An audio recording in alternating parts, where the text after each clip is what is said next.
nós vamos falar a respeito de igreja. A gente está no meio de uma série que a gente está discutindo os dizeres eu sou de Jesus. A gente já falou ao longo do Evangelho de João sobre vários eu sous e a gente está a gente está no meio dessa série. Mas eu achei pertinente dar uma parada para a gente poder falar a respeito de igreja e trocar uma ideia que eu acho que você já deve ter ouvido, mas eu acho que isso é interessante. Então, no domingo que vem a gente continua a série sobre Eu Sou e a gente vai ter outros pregadores aqui também, a galera já está trabalhando nas mensagens, mas hoje nós vamos falar de igreja. O que é igreja?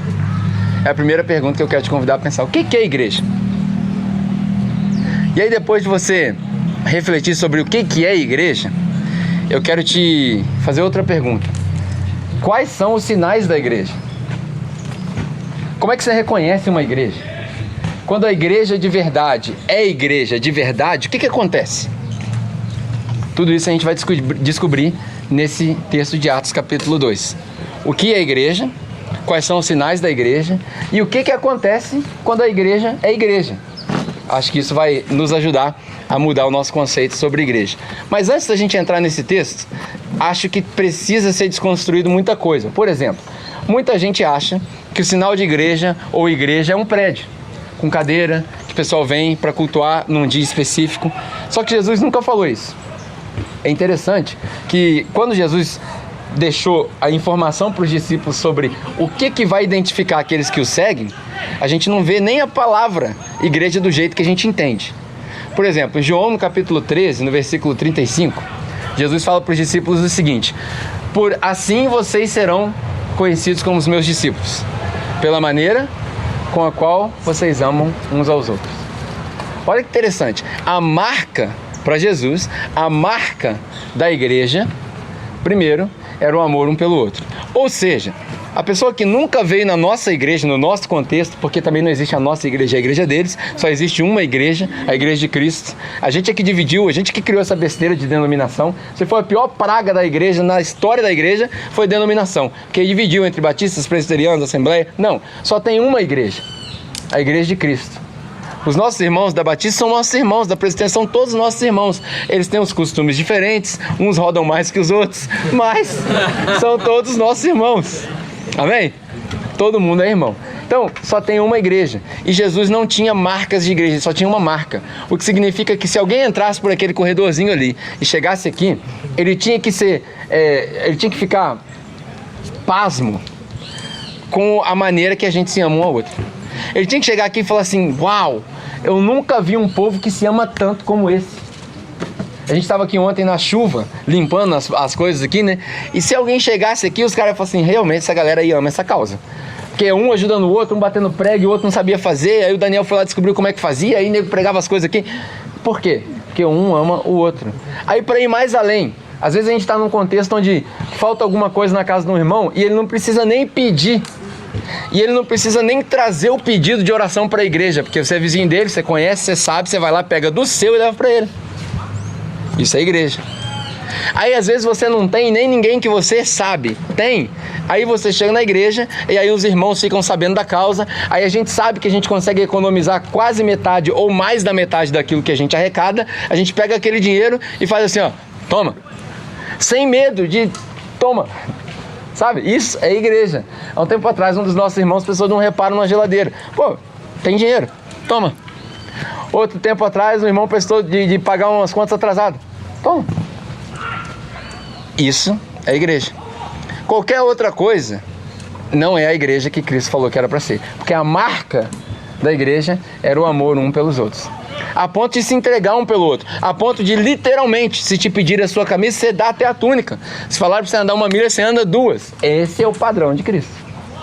Aí mais pra frente um pouquinho, em João capítulo 17, Jesus faz uma oração. Mais especificamente no versículo 20 e 21, quando ele faz essa oração, ele está intercedendo para o Pai, ele fala assim: Pai, eu oro não só por esses aqui que estão comigo, os discípulos daquela época, mas eu oro também por aqueles que vão crer na minha palavra através deles. Esses que vão crer na minha palavra através deles, eu oro. Para quê? Para que eles sejam um, como eu e você somos um. Então a segunda marca era união. Era para ser unido. Esse negócio está me atrapalhando que eu não estou lendo mesmo. Era para ser unido um com o outro. Era para eles terem uma união tão forte, que às vezes eu brinco com a galera, a sua família de sangue, ela tem menos duração do que a sua família em Cristo. Porque quando você for pro céu, você vai viver com todo mundo aqui, ó, pro resto da eternidade. Então ou você aprende a gostar dos caras, ou você escolhe outro lugar pra ir. Entendeu? Então, união, um com o outro, a gente deveria ser um. Não deveria haver diferença, não deveria haver panelinha, nada disso. Aí depois de tudo isso, a gente chega em Atos. União, a gente precisa ser unido, um com o outro. Esse é o importante. E aí a gente chega no texto de Atos, capítulo 2, você tem aberto aí na sua Bíblia. Atos capítulo 2, versículo 42. O que é a igreja? O que a igreja faz quando a igreja é igreja de verdade? Aqui nesse texto, só para você entender, nesses poucos versículos, só para a gente dar uma estrutura no texto, quando você lê, você precisa entender esse texto aqui da seguinte maneira. Os versículos 42 a 44, eles mostram o que a igreja faz. Do versículo 42 ao 44, eles demonstram o que a igreja faz. Se você quiser saber o que é uma igreja, baseado nas coisas que a igreja faz, é só você ler esse texto. Na segunda parte, o versículo 45 é uma extensão desses dois versículos. E no 46 e 47, ele demonstra como que a igreja faz e demonstra quem faz na igreja. Então a gente vai aprender aqui o que a igreja faz, como a igreja faz e quem faz na igreja. Essa é a estrutura desse texto. Muitos dos teólogos cristãos dizem que isso daqui é a estrutura ideal da igreja. A estrutura perfeita da igreja. A igreja perfeita. Fala que não existe igreja perfeita? Existe. Está aqui. Se a gente conseguir fazer isso daqui, desse jeito, nós teremos a igreja perfeita.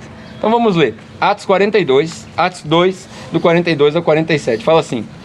Eles, os discípulos, se dedicavam ao ensino dos apóstolos e à comunhão, ao partir do pão e às orações. Todos estavam cheios de temor e muitas maravilhas e sinais eram feitos pelos apóstolos. Os que criam mantinham-se unidos e tinham tudo em comum. Vendendo suas propriedades e bem, eles distribuíam a cada um conforme a sua necessidade. Todos os dias continuavam a reunir-se no pátio do templo. Partiam o pão em suas casas e juntos participavam das refeições, com alegria e sinceridade de coração, louvando a Deus e tendo a simpatia de todo o povo. E o Senhor lhes acrescentava diariamente os que iam sendo salvos. Amém. Aqui a gente aprende algumas coisas a respeito da igreja. O que a igreja faz? A primeira coisa que a gente vê entre as coisas que a igreja faz, do 42 ao 44, é o seguinte. A primeira coisa que existe é dedicação. Tudo que eles faziam com dedicação. Eles não faziam sem dedicação. Tudo que era feito com dedicação. Eles se dedicavam ao máximo. No nosso linguajar de hoje, tudo era feito com excelência. Mas não excelência de estar perfeito, excelência de se dedicar. A palavra, na verdade, é ser devoto, ser entregue. Eles se entregavam a tudo que eles faziam. Logo aí no versículo 42, você vai ver. Primeira coisa que a igreja faz, a igreja se dedica. A igreja é devota. Não a um ídolo, não a um negócio feito por mãos, não a um templo, mas um ao outro, como a gente vai ver aqui. Primeira marca do que a igreja faz, a igreja tem dedicação. A segunda, a igreja tem aprendizado. Eles se dedicavam, fala aí, ao ensinamento dos apóstolos. É a primeira coisa que aparece aí no texto. Eles se dedicavam aos ensinamentos dos apóstolos. O que é o ensinamento dos apóstolos? Tem gente que vai levantar a mão e falar assim, é o credo dos apóstolos, né? Eu creio em Deus Pai, Todo-Poderoso, Criador dos céus, da terra. Filho. Quem aqui sabe o credo dos apóstolos? De qual? Só Cristina. Eu não faço a menor ideia de como falo essa, só decorei a primeira frase. Mas tem gente que vai falar que é o credo dos apóstolos. Mas o que era o ensinamento dos apóstolos? Aí na sua Bíblia você encontra. Logo no capítulo 3, você vai encontrar. Se você continuar lendo, às vezes em casa, nesse exercício de curiosidade, faça isso. Leia o capítulo 3, você vai ver. Pedro está pregando, e aí os caras capturam Pedro e João e falam, não pode pregar mais nesse nome. Para de pregar. Aí Pedro fala assim, ué, agora eu estou aqui para agradar homens? Jamais. Eu estou aqui para agradar a Deus. Então eu vou continuar pregando, porque eu não consigo parar de pregar sobre aquilo que eu vi. Eu era testemunha, eu fui testemunha. Pedro está pregando. Mas o que ele pregou antes que fez os caras prenderem eles? Se você parar para analisar, você vai ver que o que aconteceu foi o seguinte. Pedro prega sobre Jesus e mais nada. Ele fala para os caras, porque ele tinha acabado de curar o cara na porta do templo lá, então ele curou o cara, e aí a galera ficou escandalizada, e aí falaram, como é que você faz esses milagres e tal, pá. Ele fala assim, não sou eu que faço, é o próprio Cristo, é em nome de Jesus que eu faço. porque não há salvação em nenhum outro nome debaixo dos céus, nem acima dos céus, só no nome de Jesus. Aí é a hora que a igreja fala amém, aleluia, glória a Deus. Isso aí. A gente vai chegar lá. Como não tem, né, acústica e tal, a gente vai chegar lá. Mas é esse o ensinamento dos apóstolos. Não há salvação em nenhum outro nome. Isso precisa ficar bem claro. Eles se dedicavam a estudar e aprender sobre isso. Eles queriam aprender mais, eles queriam saber mais. O que é isso? Que salvação é essa? Salvação de quê? Salvação para onde? Eu fui salvo de quê? Eu fui salvo para onde? Eu vou para onde? Quem me salva? E aí o ensinamento dos apóstolos era aquilo que Jesus ensinou. Eu sou o pão, eu sou a água, eu sou a luz, eu sou a porta, eu sou a videira. Tudo isso que a gente está aprendendo na série. Não há salvação em nenhum outro nome, em nenhum outro Deus, em nenhum outro ídolo, em nenhuma outra religião. Não há salvação em nada que não seja o nome de Jesus. Eles se dedicavam a aprender. Tinha aprendizado, as pessoas estavam amadurecendo. Aos poucos elas cresciam no ensinamento. Não faz sentido você vir num encontro no domingo, aprender um negócio agora e não continuar aprendendo, amadurecendo, crescendo, sabendo mais para poder ensinar. Porque isso faz parte da marca da igreja, o que eles faziam. Outra coisa que tinha logo na seguida do texto, eles se dedicavam também à comunhão. Muita gente conhece esse termo, comunhão. É comum, união. A gente tem uma união comum. O que nos une é Cristo. E nós somos unidos. Somos um, como a gente falou em João 17. A marca de um amar o outro. Tinha comunhão um com o outro. Eles viviam juntos. Eles viviam juntos. Aí eu te pergunto, qual foi a última vez que você recebeu alguém na sua casa para jantar e estendeu a janta e foi assistir um Netflix? E aí pegou Bíblia, deu uma lidinha, orou junto e viu mais um pouquinho de Netflix e aproveitou. Qual foi a última vez que você fez isso? Qual foi a última vez que você teve um irmão em Cristo na sua casa? Ficou lá, ó, deitadão no sofá, comendo da sua comida, bebendo da sua água, gastando da sua luz. Isso é comunhão. Ah, faz tempo. Então, vamos fazer o seguinte. Todo domingo, quando você vier aqui, já se prepara para levar alguém para casa. Olha que legal. Ô, glória! Prepara para levar alguém para casa. Vai almoçar com os caras. Leva o cara para sua casa. Pô, vamos almoçar comigo. Convida uma pessoa que você não conhece. Pô, vamos almoçar comigo. Leva o cara para casa, descobre a história dele. Isso é ter comunhão um com o outro. Em volta da mesa a gente se conhece, a gente se fala, a gente descobre mais. Eles tinham também orações, eles se dedicavam a orações. Mais uma pergunta desafiadora. Qual foi a última vez que você realmente orou? Qual foi a última vez que você realmente orou? Sabe, oração, mas de orar mesmo, de você colocar uma pessoa, um ente querido, ou às vezes um amigo, nos seus pensamentos e falar assim, eu quero interceder por ele, quero orar por ele. Às vezes não só pedindo por uma causa, mas às vezes intercedendo por alguém. Orações, eles se dedicavam a orar, eles estavam sempre orando, sempre orando. A gente desenvolveu uma cultura na igreja que a gente ora muito pouco. A gente fala com Deus muito pouco, porque tudo está ao nosso alcance, tudo tem no YouTube. Qualquer coisa que você quiser saber, você procura no Google. A gente já não serve mais a Deus, o Yahweh, né? A gente serve Deus Google. Qualquer coisa que quer saber, você vai no Google. Resposta para tudo. E a gente esquece de perguntar para a fonte. Tinha também, eles falam aqui, a igreja, uma das marcas da igreja, muitas maravilhas e sinais eram feitos pelos apóstolos. Aqueles que eram enviados. Né? O apóstolo não são só os discípulos. A gente já falou em outras séries aqui. Todos nós somos um pouquinho de apóstolos. Porque todos nós fomos enviados após Cristo. E no meio deles haviam sinais e maravilhas. Qual foi a última vez? Eu vou te encher dessas perguntas. Que você viu sinais e maravilhas. Não estou falando de sinal e maravilha de crescer dente de ouro na pessoa. Não tem nada a ver. Você vê que isso aqui não está na Bíblia. Não tem aqui. Não tem sinais. Mas qual foi a última vez que você passou um tempo com alguém no hospital e aquela pessoa milagrosamente foi curada? E os médicos se surpreenderam. Qual foi a última vez que através de uma conversa sua você conseguiu ver que um cara que estava afastado de Cristo se voltou para Cristo? Isso é um milagre, o maior dos milagres. Um pecador aceitar Jesus.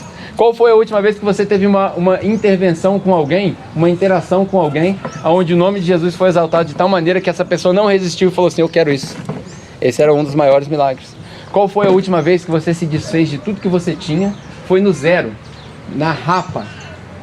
E aquilo ali foi exatamente o que supriu a necessidade daquele que estava precisando. Já passou por isso alguma vez? O cara está precisando de R$232.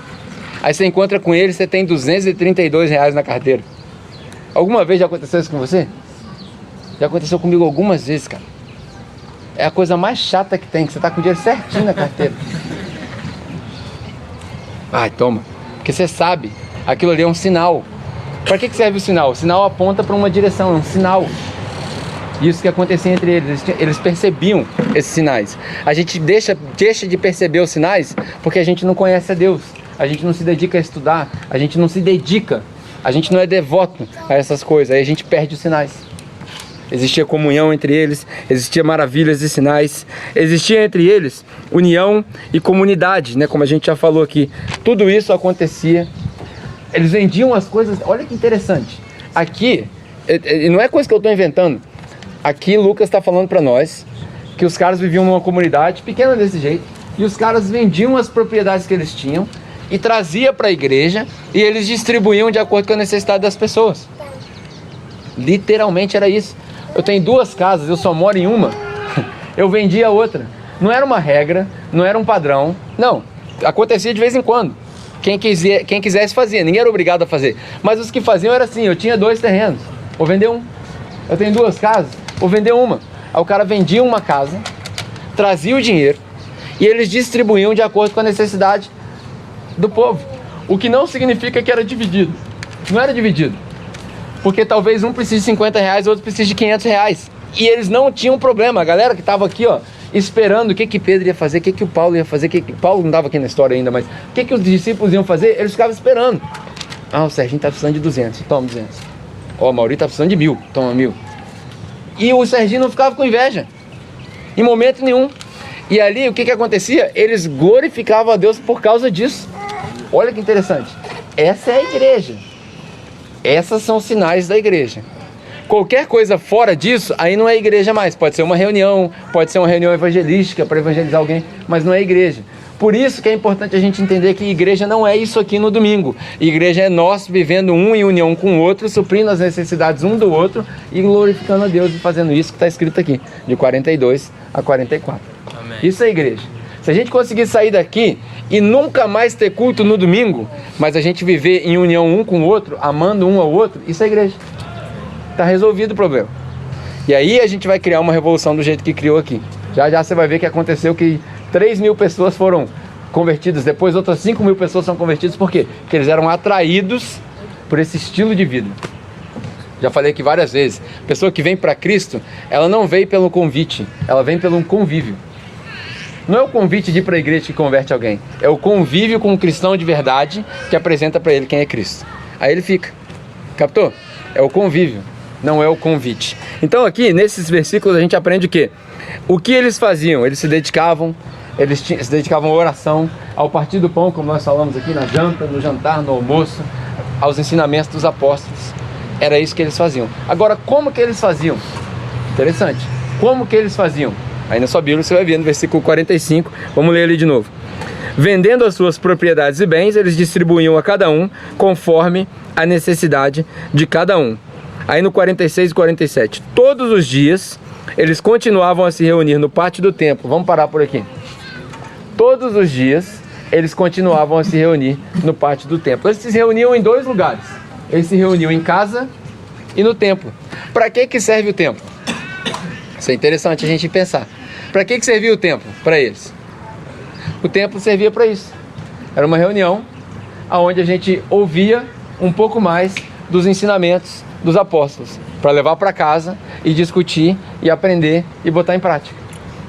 Muita gente fala assim, hoje, né, no nosso público, né, no nosso contexto, muita gente fala assim, eu não vou à igreja porque eu não preciso ir na igreja. Eu sou a igreja.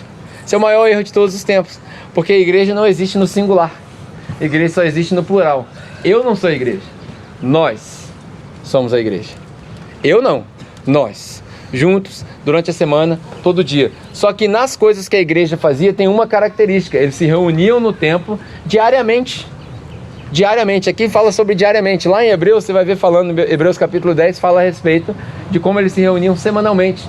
O escritor de Hebreus fala assim, não se esqueçam de se reunir no primeiro dia da semana, como costume de muitos. Para quê? Para que alguém que tenha o dom da palavra. A gente tem várias pessoas com vários dons, mas os que têm o dom da palavra vão se colocar aqui na frente e vão comunicar a palavra. Você vai receber a palavra e vai viver na palavra. Por isso que Jesus falou, olha, interessante, por isso que Jesus falou: vocês serão meus discípulos se permanecerem nas minhas palavras. Captou? João 8,31. Vocês só vão ser meus discípulos se vocês permanecerem na minha palavra. Para permanecer eu preciso receber. E aí, por permanecer nas minhas palavras, vocês vão conhecer a verdade. E aí a verdade vos libertará. Você só consegue ser livre do sistema que prende as pessoas quando você primeiro permanece na palavra. Por permanecer, você conhece a verdade. E aí você se torna liberto. Entendeu? É assim que funciona. Por isso que Jesus falou tudo isso. A gente precisa da palavra. Por isso, a gente precisa se reunir. É o que fala aqui. Todos os dias, eles continuavam a se reunir no pátio do templo. Aí eles também partiam o pão nas suas casas. Que é o que eu falei. Convide as pessoas para ir jantar contigo, almoçar contigo. Eles partiam o pão nas suas casas. O que é partir do pão? Eles compartilhavam daquilo que eles tinham. Não é fazer vaquinha. Não é isso. Nada contra fazer vaquinha, fazer um churrasco. Vamos fazer um churrasco todo mundo junto, cada um traz um tanto e tal, porque não dá para alimentar todo mundo do bolso de um só. Mas convidar alguém é ter o prazer de você falar assim: cara, eu preparei essa comida com as minhas próprias mãos. Eu comprei os ingredientes, você está comendo da minha comida. Você está comendo do meu sustento, você faz parte da minha família. Tem gente que abusa, né? Vai todo dia na casa dos outros para comer a comida dos outros. Mas essa é a ideia. Por quê? Porque todo cristão tem que ser hospitaleiro. Tem muita gente que escuta as palavras Sodoma e Gomorra e acha que o pecado de Sodoma e Gomorra era orgia sexual. Quem aqui já ouviu essa história de que Sodoma e Gomorra era orgia sexual? O maior pecado de Sodoma e Gomorra era a falta de hospitalidade. Eles não recebiam os estrangeiros como eles deveriam receber, porque o povo de Israel era obrigado a receber todos os estrangeiros que passavam pela cidade. E se ele não tivesse onde dormir, tinha que dormir na sua casa. E aí Sodoma e Gomorra é condenado pela falta de hospitalidade. Em momento nenhum Sodoma e Gomorra, na parte das condenações, quando se trata de Apocalipse, quando Jesus está falando sobre os ais, lá em Mateus 24, 25, 26, em momento nenhum se trata a respeito da orgia sexual, trata-se da falta de hospitalidade, da falta da característica do cristão, de falar assim: vem e come da minha comida, minha casa é a sua casa, minha carteira é a sua carteira. Foi o pecado que eles tinham, Sodoma e Gomorra. Então a gente precisa aprender sobre isso, partir do pão. E aí no versículo 46 ainda, juntos eles participavam das refeições como? Como está escrito aí? Com alegria. Aí você põe um pouquinho de vinho e fica todo mundo alegre. Não, brincadeira. Brincadeira. Toma vinho, mas não tome vinho a ponto de ficar tão alegre assim. Eles faziam com alegria e sinceridade de coração. Ou seja, ninguém fazia porque pediu para fazer. Eles faziam porque eles queriam fazer. Ninguém convidava as pessoas para vir para sua casa porque o pastor falou para convidar. Não. Embora a gente precise aprender, né? Porque é um negócio que saiu da nossa cultura. Mas eles faziam porque eles queriam fazer. Esses dias eu recebi um casal lá em casa e eu, conversando com a minha esposa, até falei: pô, é tão difícil a gente receber gente aqui em casa, que a gente mora num apartamentinho, né, atrás da casa da minha mãe e tal, é pequenininho, não dá pra receber um monte de gente. Quando eu morava fora, minha casa vivia lotada de gente, era 20 cabeças tudo ao mesmo tempo, era uma bagunça danada na minha casa. Agora não dá pra receber tanta gente. Ela falou assim: isso é fácil, vamos fazer, toda semana a gente convida um casal, a gente vai rodando. Daqui a uns 6 meses a gente termina a galera da igreja. Vamos convidando a galera. Por quê? Porque a gente gosta de receber as pessoas. Nem se for para comer miojo, come miojo junto, mas come junto. Não é para fazer um negócio chique, mas para comer junto, com alegria e com sinceridade de coração. Eles convidavam não porque pediam, convidavam porque eles queriam. Essa é a diferença. E aí eles continuam aqui no versículo 47. Louvando a Deus e tendo a simpatia de todo o povo. Um negócio importante que a gente precisa entender aqui, provavelmente, eu oro para que isso aconteça com a nossa igreja. Quando a gente continuar fazendo o trabalho que nós estamos fazendo, nós vamos obter a simpatia do povo. O que é a simpatia do povo? É uma igreja que é influente. É uma igreja que causa transformação no nosso contexto social. A gente não pode dizer que é cristão e viver na mesma pro resto da vida. É impossível a gente clamar que tomou conta desse local e esse local continuar sendo um espaço para uso de droga e sexo ilícito. Não pode. Não pode. Porque a gente tem que ser influente, a gente tem que obter a simpatia do povo. E obter a simpatia do povo é um negócio interessante, que tem 2 sentidos, tem uma ambiguidade. Pode ser eu ter simpatia pelo povo ou o povo ter simpatia por mim. Eu estou orando pelos 2, para que nós tenhamos essa sensibilidade de chegar aqui num espaço ou durante a semana e ver uma pessoa que precisa de companhia, de ajuda, de auxílio, de palavra, e a gente age. A gente não fica esperando, a gente não diz eu vou orar por você. A gente age. O cara tá pedindo comida na rua, você fala assim, você quer uma oração? Não, eu quero arroz e feijão. Não quero oração, quero arroz e feijão. Se tiver 10 reais comprar uma marmita pra mim, eu agradeço. Orar eu já recebi um monte. Essa é a igreja que a gente tem que ser. Influência. A gente pode orar depois, você não precisa orar com o cara, você não precisa fazer show, você não precisa botar a mão na cabeça da pessoa no meio da rua. Você não precisa disso. Você pode orar por Deus, ouve sua oração em casa, na rua, em qualquer lugar. Mas a gente precisa começar a agir, ser influente. E aqui a gente vê isso, a igreja obtia o favor das pessoas, a simpatia das pessoas. A ponto de, quem sabe, se a gente puder sonhar um pouco, a gente vai usando espaço, a gente vai se reunindo. Quem sabe os governantes não olham para cá e falam assim, pô, tá aqui uma galera fazendo bom uso de um espaço. Aí a gente obtém a simpatia do governo. Olha que interessante. Aí os caras falam assim, vamos cobrir a cabeça deles para não ficar na chuva. A gente obtém a simpatia do governo. Isso é o que a igreja fazia. Acontecia naturalmente. Por que acontecia naturalmente? Lembra que eu falei para vocês que esse texto ele mostra o que a igreja faz, como a igreja faz e quem faz na igreja. Lembra disso no começo da mensagem? O que a igreja faz, como a igreja faz e quem faz. Então, para a gente recapitular, para você entender, o que a igreja faz? A igreja se dedicava ao ensinamento dos apóstolos, ao partir do pão, à comunhão e às orações. Eles faziam como? Eles faziam com alegria e sinceridade do coração, vendendo os bens que eles tinham, distribuindo de acordo com a necessidade de cada um, participando continuamente das reuniões no templo e nas suas casas. Esse é o resumo do texto. Mas tem uma frase final aí, um ponto final que mata tudo. Que quer dizer o quê? Quem fazia? Está aí nesse versículo 47. O Senhor lhes acrescentava diariamente os que iam sendo salvos. Olha que interessante. O Senhor acrescentava os que iam sendo salvos. O que significa o quê? Nós não precisamos converter ninguém. O Senhor vai trazendo aqueles que vão sendo salvos. Note que a salvação não é um evento histórico que o cara levanta a mão e fala, eu quero aceitar Jesus, porque já falei aqui várias vezes, a gente não tem condição de aceitar Jesus, é Ele que nos aceita. Porque nós somos pecadores finitos, a gente não cabe dentro de nós um Deus infinito, perfeito. Então é Ele que olha para nós com misericórdia e fala assim, eu te aceito do jeito que você é. Eu te aceito do jeito que você é. E eu te amo tanto que eu não consigo te deixar do jeito que você é. E aos poucos, no meu tempo, não no tempo do pastor, não no tempo da igreja, não no tempo da sociedade, não no tempo daqueles que criticam, no meu tempo, eu vou mudar o que precisa ser mudado. Porque todos nós temos coisas que precisam ser mudadas. Todos nós. Todos nós temos pecados. Como diz lá em 1 João, aquele que diz que não tem pecado mente para si mesmo. Todos nós temos. Um tem um pecado diferente do outro. A diferença é que uns são melhores que os outros em esconder. Essa é a diferença. A gente aponta o dedo para o irmão que tem um pecado que é estridente porque ele é sem vergonha. E você é sem vergonha porque esconde. Então a gente precisa entender que é na velocidade de Deus. Porque é Deus que vai adicionando aqueles que vão sendo salvos. E note que salvo não significa perfeito. Ser salvo não significa estar perfeito, a jornada é longa. E pode ser que com o irmão que está sentado do seu lado dure a vida inteira. Qual que é o nosso trabalho? O nosso trabalho não é aumentar o rebanho. O nosso trabalho é cuidar do rebanho. O seu trabalho, não é meu. O seu trabalho, o meu trabalho, o nosso trabalho não é aumentar o rebanho. O nosso trabalho é cuidar do rebanho. Ninguém daqui, falei na mensagem passada, com exceção, agora eu vou corrigir, né? Com exceção do Frederico e do Thiago, são os únicos que eu conhecia antes de plantar a igreja. Hoje minha mãe está aqui, né? Então são 3. Mas, com exceção do Thiago e do Frederico, são os únicos que eu conhecia. Da onde veio esse monte de gente?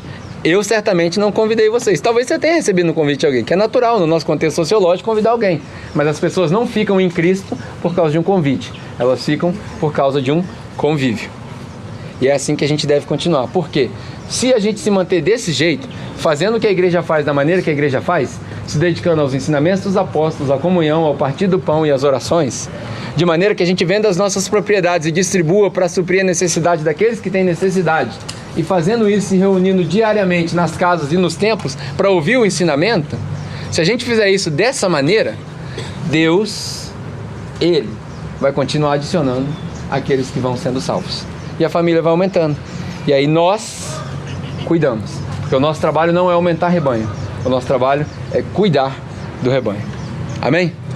Essa é a igreja que a gente quer ser. Essa é a igreja para quem não gosta de igreja. Que não precisa de igreja para ser igreja. Agora você entendeu. Por quê? Porque você pode ser igreja em qualquer lugar, aqui, na sua casa, em qualquer espaço, em qualquer hora. Essa é a igreja que a gente quer ser. E aí, se você talvez não é essa igreja ainda e quer ser essa igreja, a partir de hoje, a jornada começa para você hoje. O que você pode fazer? A gente tem Bíblia lá atrás que é de presente para você começar a aprender a se dedicar aos ensinamentos dos apóstolos, começar a descobrir algumas coisas, e nessa jornada nós vamos te ajudando. Amém? Amém. Ninguém precisa levantar a mão, ninguém precisa fazer nada especial. É só você começar a caminhada. E ao longo da sua caminhada, independente de ficar aqui ou em outro lugar, você vai aprendendo mais sobre Deus e se tornando mais como Deus. Show? Acho que é isso por hoje. Espero que essa mensagem tenha te edificado. Aqui a gente de vez em quando termina de maneira meio abrupta, né? Mas a gente tem aqui um café, como sempre. A gente diz aqui que se você não se converter pela mensagem, você se converte pelo café. Então tem um café, tem um bolo ali pra gente ter comunhão. Nós estamos planejando no final desse mês fazer um dia aqui inteiro, um piquenique. Então fique aí. Domingo que vem a Bruna tem uma canção especial que ela vai cantar aqui, vai ser engraçado. Venha, retorne, traga seus amigos. No último domingo do mês a gente vai fazer a nossa ceia aqui, que a gente vai fazer o culto se não chover, daí a gente faz o almoço e depois a gente vai trazer uns brinquedos para as crianças, vai ser bem legal. Mas todo domingo a gente planeja estar aqui.